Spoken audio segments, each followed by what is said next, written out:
Benjamin Guignot, bonjour. Bonjour. Alors, on a tous un ou une amie qui détient le record un petit peu honteux hein, du pire nombre de ratages du permis de conduire. Donc, moi, une amie qui l'a raté 9 fois, vous, c'est combien? Peut-être pas Alors, plus quand même. non, moi, dans mon cercle perso, j'ai pas plus de 5 fois. Voilà, c'est une cousine de ma femme qui effectivement avait un vrai problème avec le permis. Et elle l'a passé, elle a eu la 6e fois et elle a pris des heures avec Ornicar. Je ne sais pas si elle a été jusqu'au bout pour le passer avec Ornicar, mais voilà. Mais ça, c'est le cercle perso. Le cercle pro, chez Ornicar, on a une élève qui est venue chez nous au bout de la 12e tentative. Voilà, donc 12 tentatives. Et le record en nombre d'heures de conduite, on a eu 120 heures de conduite. Donc c'est quasiment le prix d'une belle voiture déjà, hein, 120 heures de conduite.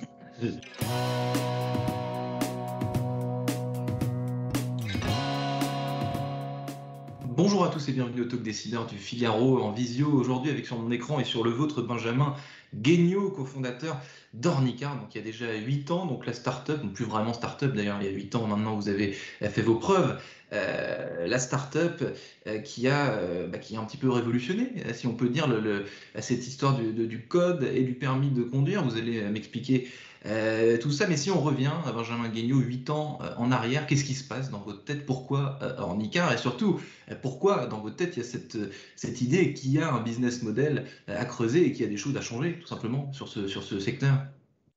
Alors, déjà, la première chose, c'est qu'il y a 8 ans, j'avais 24 ans. Et à 24 ans, on a pas mal de potes qui passent sans permis de conduire et pour qui c'est une galère. Et donc, finalement, c'est un sujet très redondant dans nos groupes d'amis de faut que je m'inscrive à l'auto-école, c'est hyper galère, etc. Première chose. Deuxième chose, on se rend compte en 2013, on lit une étude avec mon ancien associé qui dit que l'examen du permis de conduire, c'est l'examen le plus passé en France. C'est 1 million de candidats, c'est bien plus que le baccalauréat, c'est aussi l'examen le plus passé dans le monde. Et puis, un troisième élément qui vient nous conforter, qui est le taux d'insatisfaction. Donc, les gens, et 82% des gens qui passent dans les auto-écoles sont insatisfaits de leur expérience dans l'auto-école. Ouais. Et puis, le dernier sujet qui est, en 2013, c'est l'arrivée d'Uber sur le marché français avec un modèle social un peu différent, le recours aux indépendants, donc la plateformisation de business historique. Et finalement, c'est un conjugué de ces 4 facteurs-là qui fait, et voilà, il faut qu'on aille sur ce métier, il faut qu'on trouve des solutions pour optimiser le business model, parce qu'il y a un vrai besoin, un gros marché qui est mal adressé. Donc l'arrivée de Beurre, finalement, c'est intrinsèquement lié au démarrage d'Ornicar, parce que ça libère, hein, si on veut, ça ouvre un champ des possibles qui n'existait pas auparavant. Exactement. Alors nous, évidemment, on n'a pas uberisé la profession. Néanmoins, on s'est servi de ce modèle social de recours à l'indépendant, l'auto-entrepreneur, mais pas que. Et effectivement, cette idée, elle n'est pas venue toute seule. Elle est venue quand on réservait et on prenait des Uber en 2013. On posait des questions aux drivers et voilà, et on connaissait un peu leur statut. Et vous évoquiez, Benjamin Guignot, les difficultés et surtout les insatisfactions des clients vis-à-vis du modèle traditionnel de l'auto-école. Qu'est-ce qui pêche typiquement? Qu'est-ce qui est insatisfaisant? Alors, ces 3 principaux arguments qui ressortent à chaque fois, c'est trop long, c'est trop cher et c'est trop contraignant. Si je dois déménager, donc je suis jeune, j'ai entre 18 et 25 ans, je déménage pour mes études. Si je déménage, c'est une catastrophe parce que mon auto-école, finalement, a tendance à garder le prix que j'ai payé. Il y a des frais de transfert de dossier si je veux me réinscrire dans une auto-école. Il n'y a aucune mobilité. Et je dois prendre des heures de conduite quand l'auto-école le décide et je dois me débrouiller et il n'y a pas du tout d'expérience utilisateur et encore moins de digital. Donc voilà un peu les principaux arguments qui sont remontés quand on parle des auto-écoles traditionnelles en 2013. Alors, est-ce qu'aujourd'hui, donc 8 ans plus tard, est-ce que le secteur s'est approprié justement les codes du digital, ces nouvelles, enfin les nouveaux, certains nouveaux vecteurs de l'économie qui ont un champ des possibles assez étoffé pour gagner du temps, gagner de l'argent et a priori avoir son permis de conduire? Alors, non, je ne sais même pas si c'est étonnant, mais déjà, il faut savoir comment est structuré le marché. La structure de marché des auto-écoles traditionnelles, c'est que des petits acteurs. Donc, Ouais. c'est 12 500 auto-écoles en France qui accueillent en moyenne 70 à 100 élèves par an, donc des clients. Et donc, c'est hyper fragmenté. On n'a pas, comme sur le marché du taxi, des gros G7, etc., qui sont des grosses entreprises capables d'innover.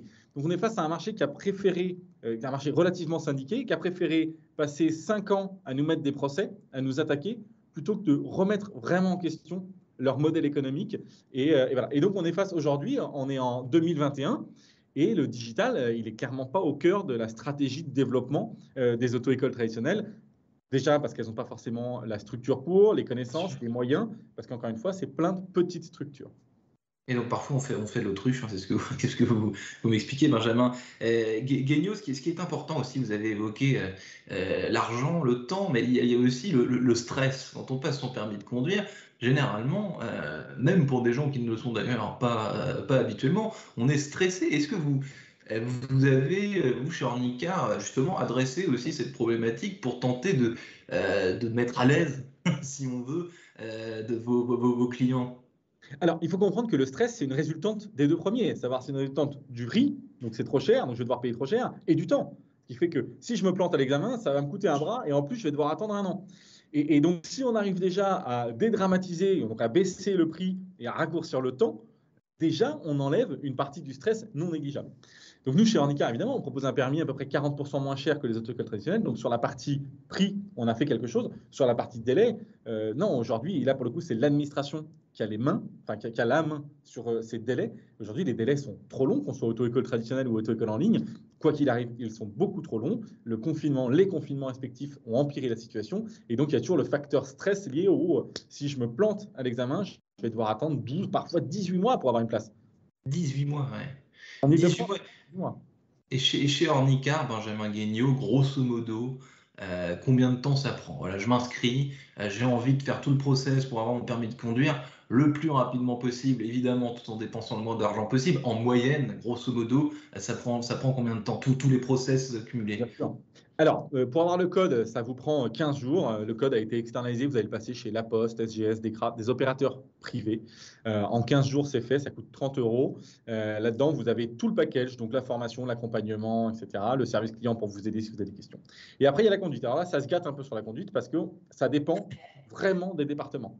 Donc déjà, en moyenne, pour obtenir son permis de conduire via Ornicar, c'est 27 heures de conduite. Donc, vous avez besoin de prendre en moyenne constate sur nos précédents, notre historique de clients, qu'ils ont besoin de 27 heures pour pouvoir obtenir leur permis de conduire. Et le problème, c'est donc les délais. Quand est-ce que je vais avoir une place d'examen? Et là, c'est hyper disparate en fonction des différents départements. En Ile-de-France, on est plutôt aux alentours de 12-14 mois. Par exemple, si vous passez dans la Creuse, vous pouvez passer votre permis de conduire en 2 semaines, quoi. Il y a beaucoup plus de places d'examen et en fait, proportionnellement au nombre de personnes qui se présentent, c'est beaucoup plus facile. Mais j'imagine, Benjamin Guignot, qu'aucun Parisien ne va passer son permis dans la Creuse pour éviter d'attendre trop Il y a longtemps. des chanceux qui ont la possibilité de le faire parce qu'il faut pouvoir aller dans la Creuse. Vous n'êtes pas obligé de vous former dans la Creuse. Donc, les gens peuvent se former à Paris et le jour de l'examen, ils vont dans la Creuse. Donc, on en a quelques-uns qui le poussent. Honnêtement, le ministère de l'Intérieur, donc sous la branche de la délégation à la sécurité routière, qui est l'organe de l'État qui contrôle l'activité des auto-écoles, nous dit à demi-mot, à peine caché, que pour eux, c'est la meilleure solution et qu'ils attendent que les élèves fassent ça pour pouvoir désengorger Paris et l'Île-de-France. Évidemment, à ce on leur répond. Donc, il faut qu'ils payent le billet de train, il faut qu'ils trouvent l'enseignant sur place. Enfin, c'est hyper compliqué. Et donc, Mais voilà, donc aujourd'hui, on est dans une situation qui s'empire. On a même saisi le Conseil d'État. Donc, on attaque l'administration devant le Conseil d'État en disant non-respect des délais. Il y a un délai légal qui est 2 mois. On est à 12-14 mois.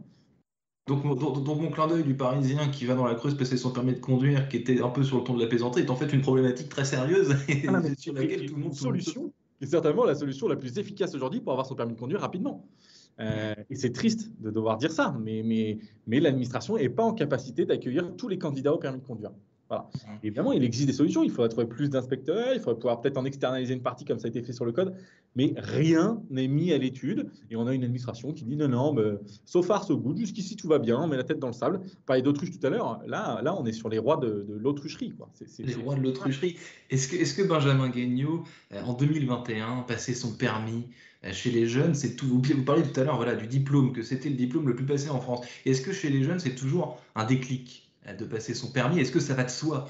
18 ans égale permis de conduire et, si possible, conduite accompagnée, etc. etc. Est-ce que c'est toujours une priorité?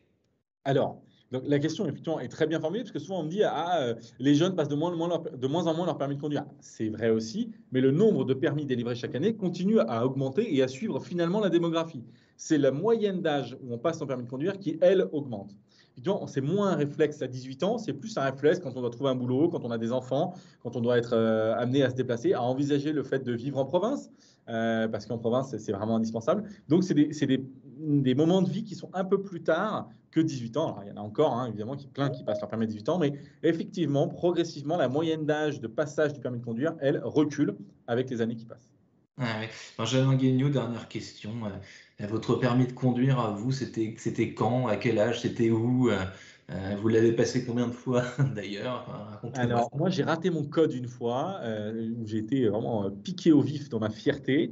Et mon permis, je l'ai obtenu du premier coup, et pas loin de la Creuse, parce que je l'ai passé à Châteauroux, de là où je viens, et donc dans le centre de la France, vraiment en plein centre, pour ceux qui ne savent pas localiser Châteauroux, et vraiment, je ne le reproche pas.